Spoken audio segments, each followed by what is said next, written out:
Halo, selamat pagi. Jumpa kembali di channel kesayangan saya ini, Happy Cuan Saham. Oke, hari ini video akan membahas tentang IPO Avia, PT Avia Avian Tbk. Ini yang pusatnya ada di Surabaya, Sidoarjo ya, pada pabriknya ada di Sidoarjo. Oke.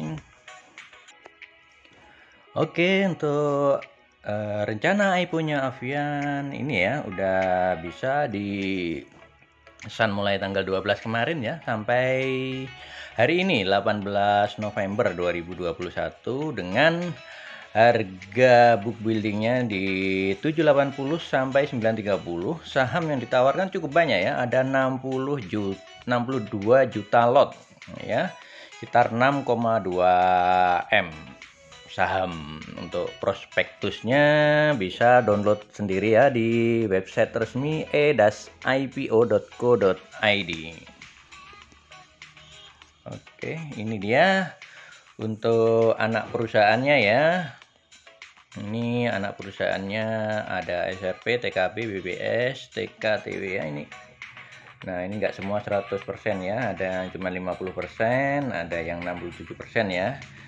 Dan ini kontribusinya anak perusahaan yang dominan adalah dari PT Avian sendiri ya, perseroan, dan anak perusahaan TKTW ya, 81 dan 18. Yang lainnya kontribusinya minim. Oke, untuk produknya ini ya, dia produk cat tembok yang utama ya. Mantap ya, soalnya untuk perusahaan cat yang terbesar ya di Indonesia ini ya. Nanti dibanding pesaingnya, tapi pesaingnya perusahaan-perusahaan dari lisensi luar negeri ya, tapi belum ada yang IPO di sini. Ini untuk produk lainnya ya, banyak sekali ya. Ini kategorinya ada semen aditif, cat dasar, cat macam-macam ya. Bisa dicek sendiri nanti di website resminya di avianbrand.com atau .co.id. Pokoknya cari aja lah, ada. Ini untuk pemegang saham awalnya. Pemegang saham awalnya ini didirikan 1983 ya. Ini modal awalnya 40 juta bro, dengan harga per sahamnya 1000 ya. Ini ada pemegang sahamnya ada berapa ini? Ada 7 ya, ini keluarga Tanoko semua ini ya. Oke, keluarga Tanoko. Ini ada Hermanto Tanoko ya. Ini Hermanto Tanoko ini anaknya Pak Sutikno Tanoko ya. Ini pemilik Avian. Kalau Pak Hermanto ini dia pemilik grup Cleo. Nah, Cleo udah melantai lebih dulu ya. Dia udah melantai lebih dulu. Jadi ini bapaknya baru ikutan. Oke. Ini pemegang sahamnya nanti ya sebelum dan setelah IPO ya. Ini nanti untuk ke publiknya ditawarkan 9,81% ya, sekitar 10% ya untuk masyarakatnya. Jadi nanti ada total berapa ini? 61 miliar lembar saham. Cuman ini ada private placement ya, jadi tidak ditawarkan secara umum ya. Ini secara khusus, ini udah ada keterangannya untuk investor-investor institusi ya, kayak pengelola dana pensiun, manajer investasi, asuransi dalam negeri maupun internasionalnya. Ini kalau ada private placement ini berarti harusnya ini sangat menarik. Ini infonya harganya sama dengan harga penawaran umum ya, jadi tidak ada perbedaan, cuman alokasinya aja ya, alokasi khusus. Ini kayak percaya diri ya kalau ini bakal laris. Oke, ini ya komposisi setelah ada private placement. Jadi total nanti yang di publik itu ada 20%-an ya. Nanti total saham ada 61 miliar, 61,9 miliar saham. Oke, ini berarti dana yang dibidik ini 20% dengan harga penawaran terendah ya, Rp780 per saham. Dia bidik dana 9,6 triliun. Nah, itu dia. Ini untuk kepemilikan yang perusahaannya ya, kita cek. Wah, ini yang dominan, yang biru-biru itu dicek ya, itu keluarga Tanoko semua. Ini Rudi Tanoko. Nah, ini memang kayaknya perusahaan keluarga. Oke, Crazy Rich Surabaya ini ya. Oke, emang itu salah satu Crazy Rich Surabaya. Mungkin ada perusahaan-perusahaan lain ya yang didirikan oleh Crazy Rich Surabaya. Itu ada MNCN itu ya, Pak Haritanu. Ini banyak yang mengenalnya sebagai Thanos, atau yang Pewon ya, Pak Kuwon itu, Pak Alexander Teja itu orang Medan ya. Cuman dia berjaya untuk propertinya di Surabaya itu menjamur ya, dia sukses. Dan ada Bank Maya Pada itu ya, kode emitennya Maya, Pak Dato Sri Tahir. Itu kisahnya dulu katanya mantan tukang becak ya. Ada juga GGRM, nah, gudang garam ya, itu punya Pak Susilo Wonowijoyo di Kota Kediri yang mau didirikan bandara baru ya. Dan HMSP atau Sampurna itu ya, itu miliknya Pak Lim Singti atau Putra Sampurna, tapi udah dijual ke Philip Morris ya, perusahaan asingnya Philip Morris. Oke, kita lanjut ke Avian ya. Ini untuk struktur organisasinya seperti ini ya. Ini masih standar aja ya.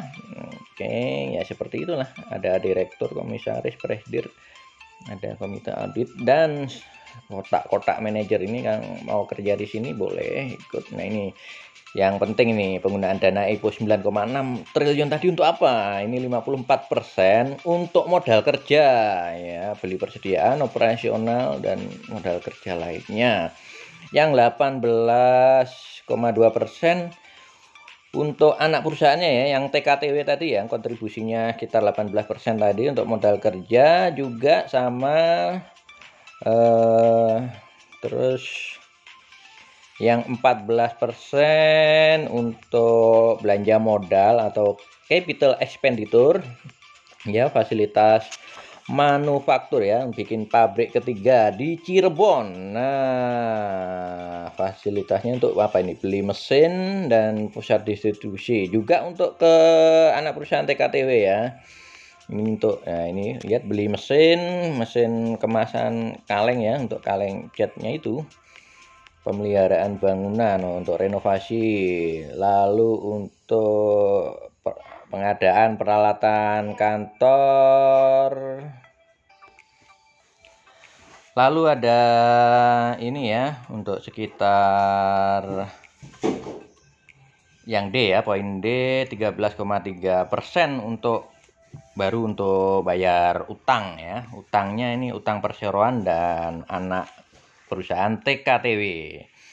Ini setelah dapat ini ya, uang dari IPO ini ya, langsung untuk bayar utang 13,3%. Berapa triliun itu ya? 10%-nya aja udah berapa tadi ya? Sekitar 900 M atau sekitar 1 triliun ya untuk bayar utang. Oke, ini untuk kondisi finansialnya ya, untuk keuangannya ini asetnya 6T, utangnya 2,9 T, ekuitasnya di 3,2 T. Mantap ini ya, utangnya nggak banyak ya, rasio utangnya. Oke, ini untuk laba ruginya laba ya 602 M. Jadi laba per sahamnya di Rp10,82. Oke, kita cek ya. Nah, ini untuk analisa, langsung kita ke analisa harga IPO saham ini ya. Ini yang sejenis ini susah ini saya cari ya, karena market cap-nya ini dengan harga 780 ini udah 48 ya, 48 triliun. Ini yang sejenis nggak ada yang bertriliun. Ini mungkin yang satu industri aja ya, mungkin kayak Ekat INKP, TKIM, TPIA ini yang mendekati ya. Ekat aja cuma 1 triliun. Ekat perusahaan apa itu? Yang Lakban Daimaru itu loh ya. INKP itu perusahaan kertas juga ada, mengandung kimia juga. TPIA ini yang kimia murni, ada 152 triliun market cap-nya ya. Oke, enggak masalah, mungkin kita analisa untuk keuangan Avia ya. Ini di awal ya, sebelah kiri dia harga saham awalnya kan Rp10 per lembarnya, jadi BV-nya 58, PBV-nya 0,2 ya. PBV-nya 0,2 berarti sebenarnya awalnya itu cukup bagus ya, cukup murah. Jadi karena kinerjanya bagus, DER-nya juga kalau DER 0,9 ya. ROE-nya mantap 18,6, EPS-nya 11 ya tadi ya, PER-nya 0,9, mantap. Awalnya sangat mantap ini ya, market cap-nya masih 600 M. Cuman ini ya, setelah IPO dengan harga penawaran 780, nah ini sangat melonjak ya. Harganya saya kira overpriced ya. Mungkin teman-teman kalau ada pendapat lain bisa disampaikan di komentar ya, atau nanti bisa sharing juga di grup Telegram, nggak masalah, kita bisa sharing bareng. Linknya ada di itu ya, di deskripsi. Oke, ini dengan harga penawaran terendah ya di 780, maka PBV-nya jadi 15 kali ini. Mantap nggak ini? DER-nya tetap ya, ROE-nya tetap, EPS-nya 10 ya, karena sahamnya meningkat ya, jadi earning per sahamnya agak berkurang. Nah, cuman PER-nya jadi tinggi 78. Ini udah melampaui PER TPIA ya, yang di 64,7. TPIA-nya juga overfresh, tapi PBV-nya cuma 3,6. Ini langsung PBV 15 ya, Bro ya. Oke, lanjut untuk harga tertinggi. Nanti kalau pakai harga tertinggi 930, nah ini PBV-nya malah melonjak jadi 17,9 dan PER-nya jadi 93. Cuman market cap-nya nanti tinggi 57 triliun ya. Mungkin ya kayak MTEL kemarin ya, ranknya di sini mungkin bisa di harga 800 ya, harga finalnya sekitar itu. Ya, cuman ya agak overpriced. Cuman kalau untuk arah hunter nggak masalah ya, atau ini sebenarnya dia masih berpeluang untuk meningkatkan kinerja ya. Kalau ini nanti kan asetnya meningkat, tentunya DER-nya ini udah bagus sih sebenarnya. Kalau aset meningkat mungkin pengaruh ke labanya ya. Nanti labanya meningkat juga, maka PER-nya akan turun. Nah, PER-nya akan turun kalau kalau itu ya, equity-nya meningkat juga, nanti BV-nya juga akan mengikuti ya, dia akan naik juga ya.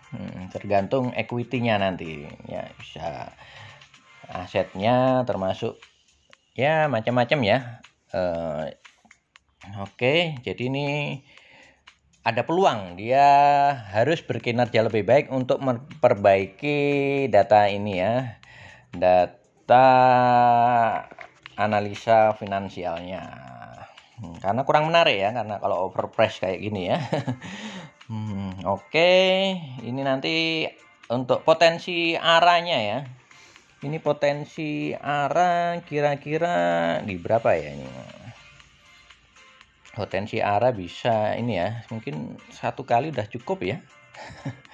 Tapi ini ya, saya buat 3 tabel, arah pertama, arah kedua, arah ketiga. Ini 20% ya, 20% ya. Arahnya nanti di 975 arah pertama, PBV-nya jadi 18,8, PER-nya 97 ya.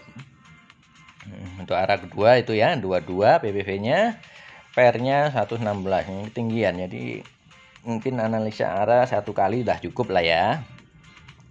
Coba komentar ya, nanti kira-kira prediksinya seperti apa. Ini ya, jadi untuk Avia memang kita banding-bandingkan ini overpriced. Cuman dia perusahaan yang sehat awalnya ya. Dan dia bagus lah, dia merajai ya, dia merajai untuk cat ini ya, untuk perusahaan cat dia merajai di Indonesia. Oke, silakan ya, ini dianalisa kembali, di apa ya, dipikir-pikir lagi, kita mau ikutan di harga berapa atau nggak ikutan, tunggu harga publish di BEI ya, ya.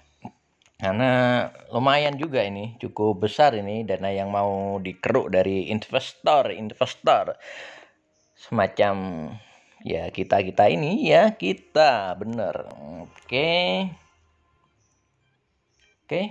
dukung terus ya channel ini dengan like dan subscribe ya. Ini saya mau akhiri ya. Sebelumnya saya mau kasih quote. Nah, always look at the bright side of your life. Ini maksudnya ya selalu lihat sisi menariknya ya, sisi indah, sisi positifnya dari hidupmu. Kalau orang Jawa itu karena apa ya, ini nanti hidup bisa jadi optimis dan happy, bro. Orang Jawa itu juga selalu beruntung karena dia itu apa-apa itu untung gitu ya.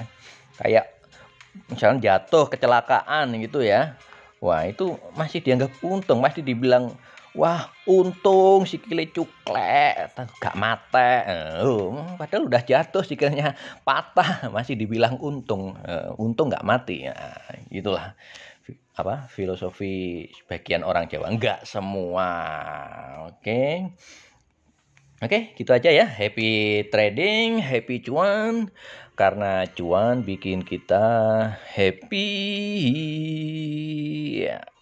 Dadah, sampai jumpa.